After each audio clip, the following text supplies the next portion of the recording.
In the 48 races held at Spa between 1950 and 2015, the race winner has only started from pole position on 16 occasions. Qualifying yesterday may have set the order for today, but expect the unexpected here at the Belgian Grand Prix. As the saying goes, of course, anything can happen. And you know what? It usually does. So here we are once again, ready to go racing through the Ardennes forest. 4.35 miles of long straights, fast corners and massive elevation changes. It makes this not only one of the most exciting circuits on the calendar, but one that makes for some consistently high-quality racing as well. Simply put it, there really is no place quite like Spa. Anthony Davidson is alongside me in the commentary box to take you through all the action today. Now, it's a closely matched field here in Spa, Ant, so where do you think we're going to see somebody make a difference? If they're as close as we're expecting them to be, especially through the midfield, then being able to keep the front tyres in good condition could make the difference. You always lose a chunk of downforce at the front when you're in the turbulent air of another car, which tends to cause understeer, which in turn causes front tyre degradation. Now, too much damage there could force an early pit stop and put you at a slight disadvantage, so the drivers will want to be careful not to be too aggressive early on in the Grand Prix. Okay, don't worry about making places into one, it's far too tight. Concentrate on a clean exit so you get good momentum down the Camel Straight. So before the off, let's remind ourselves of yesterday's qualifying session with a look at the starting grid. Max Verstappen put in a fantastic lap yesterday, and he starts from pole position, with Sebastian Vettel starting alongside. Looking down the rest of the grid, we have Ricciardo, Rosberg, Kimi Raikkonen, and Hamilton, Alonso, Massa, Bottas, and Sergio Perez, Hülkenberg, Kvyat, Kevin Magnussen, and Palmer, Gutierrez, Nasser, Marcus Ericsson, and Pascal Wehrlein. Grosjean and Sainz, Rio Haryanto, and a McLaren rounds off the grid. And with preparations almost complete, let's head down to the track.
Let's get the car up to temperature on this lap. We're learning the gears, so go through them all if you can.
this worse.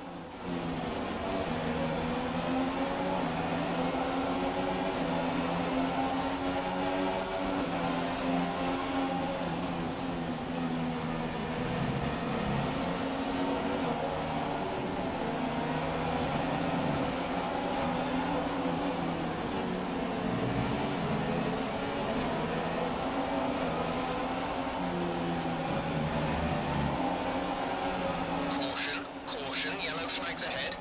No overtaking through the caution zone. Be careful until you see the greens.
So, another fantastic victory for the Silver Arrows.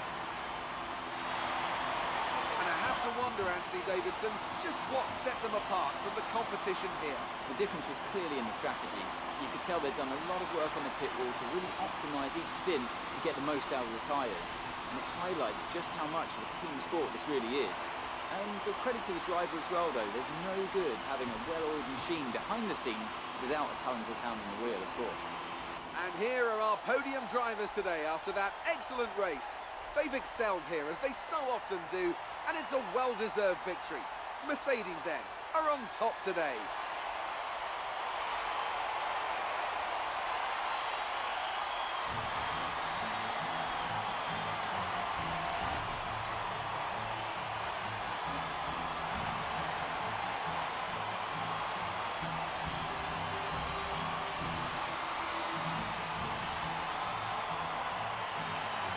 And now let's take a look at the drivers' standings. Well, the lead at the top has come down after a poor result for our points leader.